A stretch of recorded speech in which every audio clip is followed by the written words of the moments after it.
Assim como João e Maria, Anthony Kiedis procura por migalhas perdido na floresta psicodélica. Você pede uma música nos comentários e eu não só traduzo as letras e gírias, como interpreto a intenção subjetiva do artista. Sejam todos bem-vindos a mais um vídeo. E essa semana o randomizador escolheu Coffee Shop do excelente One Hot Minute. Já está no ar.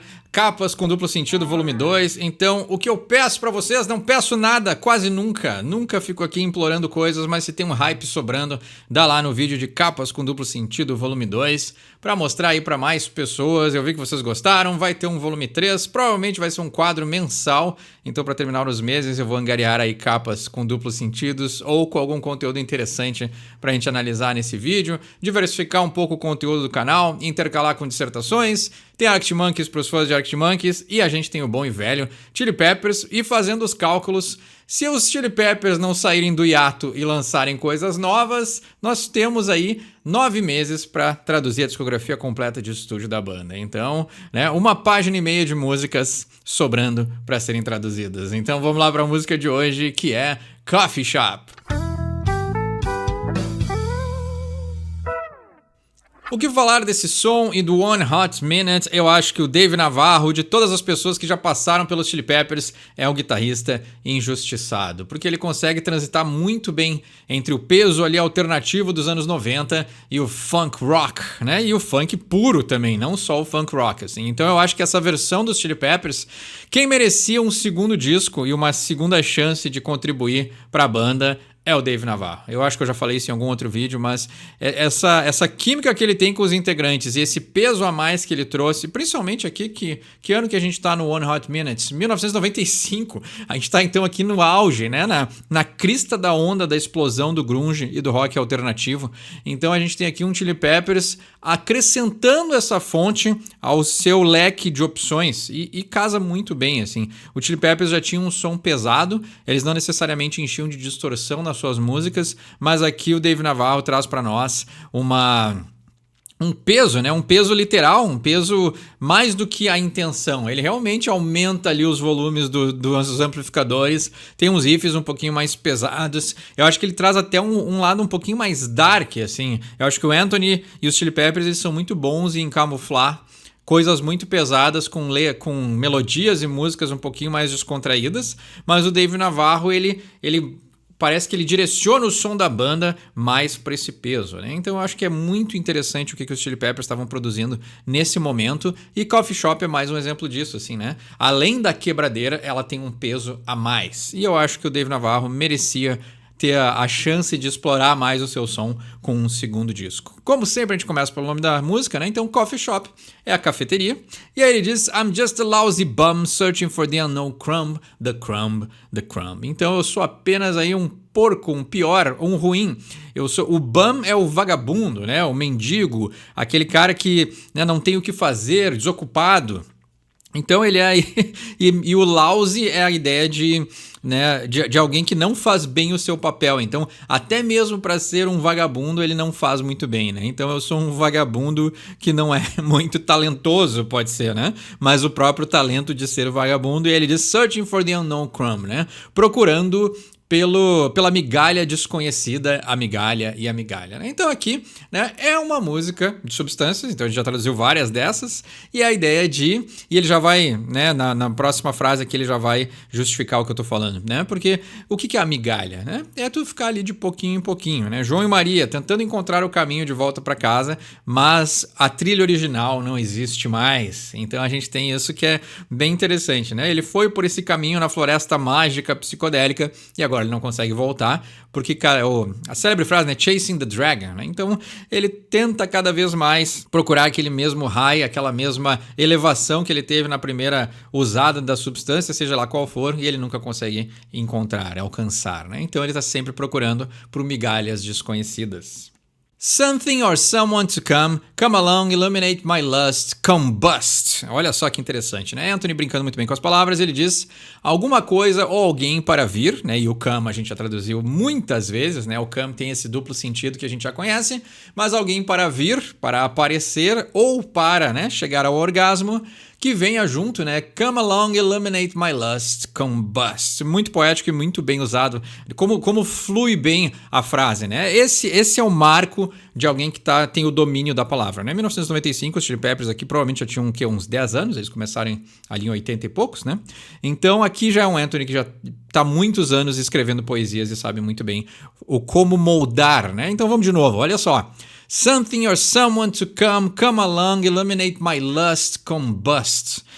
Flui, né? As palavras saem, elas têm uma fluidez, elas têm um groove, né? Elas têm aí um embalo, e é isso que é interessante, é quando o poeta, músico, ele sabe usar as palavras em favor da melodia e ainda mesmo assim ser poético. Então alguém ou alguma coisa para chegar, para vir e iluminar o meu desejo, entrar em combustão, né? Poético demais, né? Iluminar o desejo, né? Então alguém que vai vir, né? E aí o duplo sentido do come, inconscientemente já tá ali, então iluminar o desejo com essa pessoa que chega, mas essa pessoa que também chega ao orgasmo, né? Combust, né? Então entrar em combustão é essa ideia, né? Calorosa do amor, né? Da relação sexual. Confucius might have been confused and Buddha might have blown a fuse. I ooze the muse. Interessante, né? Então, olha que legal, né? O Confúcio poderia estar confuso.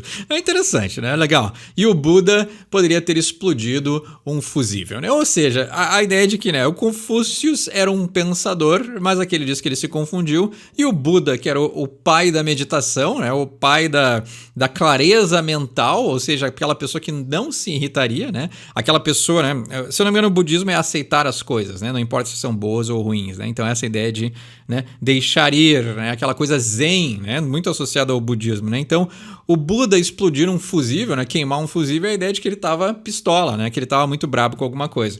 Então, o Anthony aqui, talvez até, se a gente for esticar mais um pouco essa tradução, né? Essa ideia de que até mesmo essas santidades, essas pessoas elevadas nos seus talentos, também tem um lado humano. Também tem um lado, né? O Confucius, misturei inglês com português, né? Mas o Confúcio podia estar confuso, é que ele ainda assim, mesmo tendo sido um grande pensador, ele ainda tinha a qualidade humana de se confundir, né? E o Buda, aí eu já não entendo tanto a história, mas se fosse baseado em uma pessoa real, essa pessoa também tem outras emoções além da paz.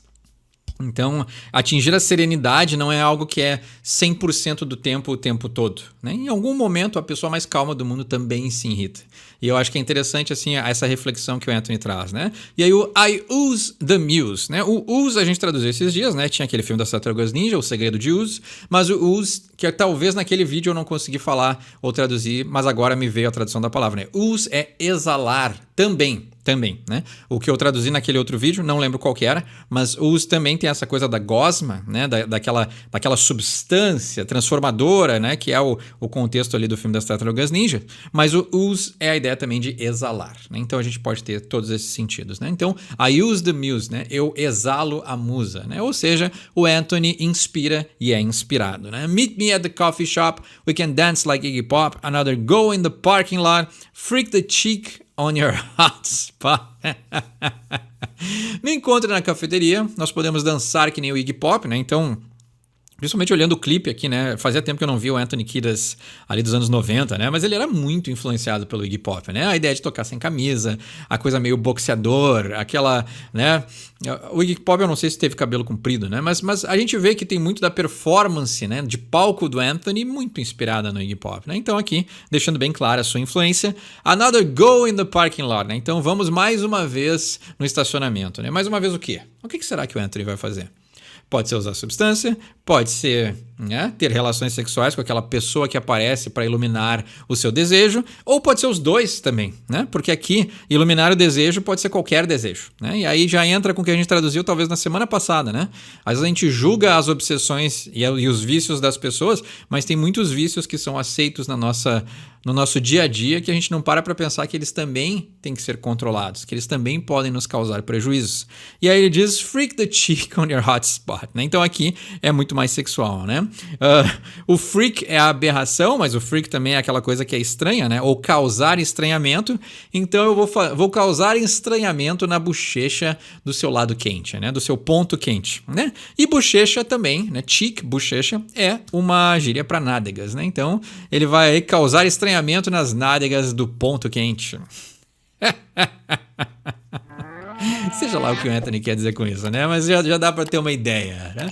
E aí ele diz, back and forth, my body's jerking. Will to thrill will not stop working, work and work. Aqui é interessante porque, ainda assim, né, a gente tem essa gíria para uso de substância, que ele está usando, assim, essa analogia que ele está fazendo na letra, mas também ainda tem uma conotação sexual, né? Para trás e para frente, o meu corpo está sacudindo, se mexendo, tremendo, né? O jerking pode ser a ideia de tremer, né?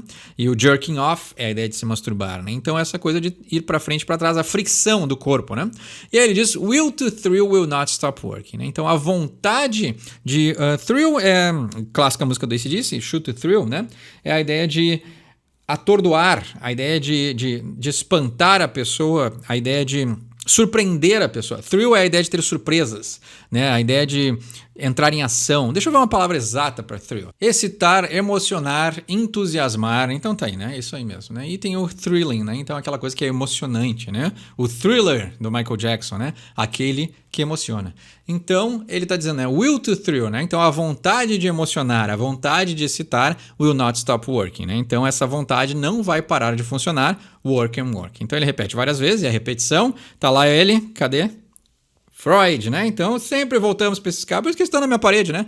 Tudo sempre volta para as mesmas coisas, né? Então Freud disse, né? Esse cara aí tem um vício, ciclo fechado, que nem a gente falou na semana passada, e aí aqui na música ele literalmente fica repetindo, né? Então essa vontade de se emocionar e de ter essas excitações, ela não para de trabalhar. Essa ideia de que fica sempre batendo, martelando, repetindo na cabeça daquele que está tomado pelo desejo, né? Então aí grande parte da nossa vida, e é esses caras que nos ensinam isso, né? E aqui olhando para minha parede é esse contraste, né? O rockstar é alguém que se deixa levar totalmente pelo desejo, e a gente vê as consequências disso, e às vezes também o lado bom disso. E aí aqui a gente tem os outros dois psicólogos, né? Dois psicólogos. Os dois maiores nomes da psicologia, mas tudo bem, dois psicólogos, né? Não deixa de ser. E aí eles nos dizem isso, né? O controle do desejo. O quanto esse desejo irrefreado pode nos fazer mal, né? Então a gente tem essa ideia de que aqui, né? E o body's jerking também pode ser a ideia de que o corpo dele tá literalmente tremendo, que seria a ideia do cara tá com o withdrawal, né? Que é quando a pessoa... Abstinência, esqueci a palavra, mas é isso, né? Então, quando a pessoa está em abstinência, o corpo dela começa a tremer, né? Então, a gente tem várias conotações aqui que podem ser usadas com tudo que a gente já traduziu dos Chili Peppers até então, né? I'll take you on a honeymoon, jumping on a bed in a hotel room, the groom. Olha só que interessante, né? Eu vou te levar numa lua de mel, pulando na cama, num quarto de hotel, num quarto e o noivo, né? Então, room, groom, né? Então, aqui também mais um trocadilho interessante que ele usou, brincando com as palavras, né? E o que a gente sabe é que aqui o Anthony tá fazendo só promessas, né? Então, até essa ideia da promessa, se a gente for fazer uma ligação com a substância, é isso, né? Ele quer ter uma lua de mel novamente, né? Então, aquela ideia... Tem até uma condição que eu já vi isso alguns anos atrás, mas já faz muito tempo, assim, que não chega a ser uma síndrome, não chega a ser uma patologia, mas essa ideia de que para algumas mulheres o momento mais de excitação, de emoção, de thrill da sua vida é o casamento e a lua de mel. E aí...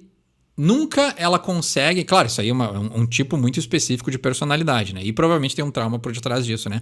Mas essa mulher, após o casamento e após a lua de mel, ela fica tão excitada e é uma invasão, não, mas uma explosão de emoções e elevações energéticas e eufóricas que após isso, nada na vida dela e no casamento vai conseguir atingir algo tão magnânimo quanto aquela emoção que ela sentiu no dia do casamento e na lua de mel. E aí isso começa a trazer um sentimento de esvaziamento, assim, né? E é quase que uma...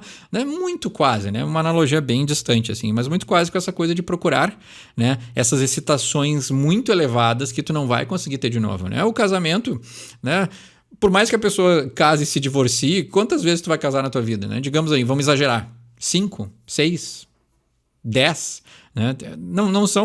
Não é tantas vezes o suficiente para te trazer, né, uma paz ou uma elevação energética que vai te fazer bem, né? Existe uma distância, né? A não ser que a pessoa aí sim tem uma patologia que fica casando e se separando para tentar casar de novo e sentir aquilo, né? Aí sim já se considera aí uma patologia, né? Mas é interessante assim essa situação, né, de pessoas que buscam essas elevações de momentos muito específicos da vida que provavelmente tu não vai conseguir atingir de novo, né? Ele repete o refrão, nós temos uma parada instrumental fantástica, né? Os caras quebrando tudo, como sempre. Chad Smith mandando muito bem. E eu acho que o Dave Navarro, ele também... Olha como os elementos das bandas, né? De letra não tem mais nada para traduzir, então vamos fazer um encerramento falando justamente... Porque ele repete aqui o refrão, né? Repete 2 vezes o mesmo refrão. Tá, faz sentido, né? Não tem problema nenhum, isso é muito normal. E aí o que acontece, né? Um elemento da banda mudando já muda totalmente o som, né? Quando o Josh entrou, a gente teve outro tipo de álbum. Quando o Frusciante voltou, a gente teve outro tipo de álbum. Quando o Dave Navarro integrou os Chili Peppers, a gente tem outro tipo de álbum. Então a gente tem ali os membros, né, fixos da banda continuam os mesmos, mas um integrante mudando muda totalmente a concepção e até a intenção da banda, né? O Dave Navarro trouxe mais um peso. Ele trouxe mais uma veracidade para a banda de acordo com a época que eles estavam, né? Aqui é 95, então a gente está numa época em que o mundo tá mais raivoso, né? A gente tem essa raiva do underground, né? Que nem o Ooze, né? Ela tá exalando pro mainstream. E a gente tem isso muito fixo aqui com a entrada do Dave Navarro na banda, né? Então é muito interessante como essa música, né? É uma quebradeira.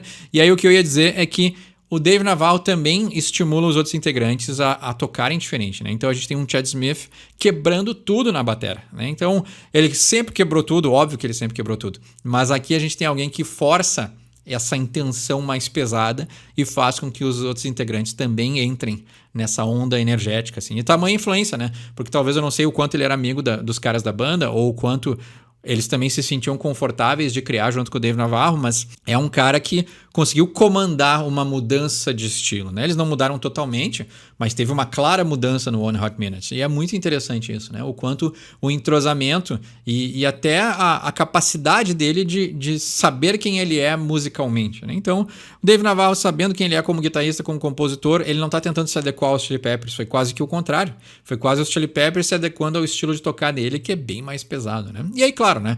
Junto ao que devia estar acontecendo no mundo naquele momento, nas vidas pessoais deles. Então é um disco de peso, né? Apesar de ter uma menininha tocando piano, é um disco muito pesado, né? Então Alice no País das Maravilhas nem sempre é um sonho, né? Às vezes é um pesadelo psicodélico. Mas como sempre, essa conversa pode continuar nos comentários. Meu nome é Eduardo, esse é o Sorry for My English e quem sabe inglês tira suas próprias conclusões.